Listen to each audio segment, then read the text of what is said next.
No começo tem provas amargas, mas no fim tem o sabor do mel. Eu nunca vi um escolhido sem resposta, porque em tudo Deus me mostra uma solução.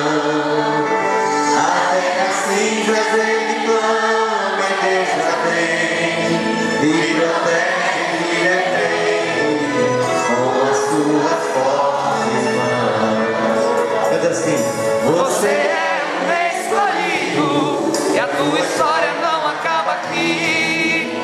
Você pode estar chorando agora, mas amanhã você irá sorrir. Deus vai te levantar das cinzas e do pó. Deus vai cumprir tudo que vem te prometido.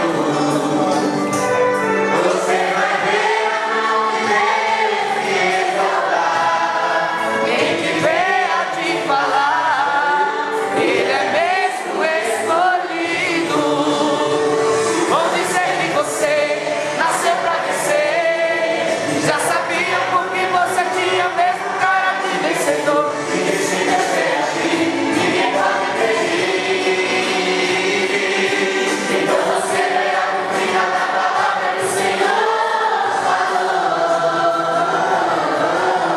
Quem te viu passar na prova e não te ajudou, quando vê você na bênção, você arrepender.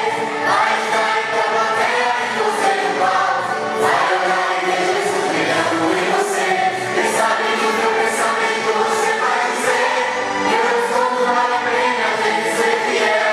Na verdade a minha prova tinha um vou chamar, mas minha vitória hoje tem sabor de mel. Tem sabor de mel, tem sabor de mel. A minha vitória hoje tem sabor de mel. Tem sabor de mel, tem sabor de mel. A minha vitória hoje tem sabor de mel.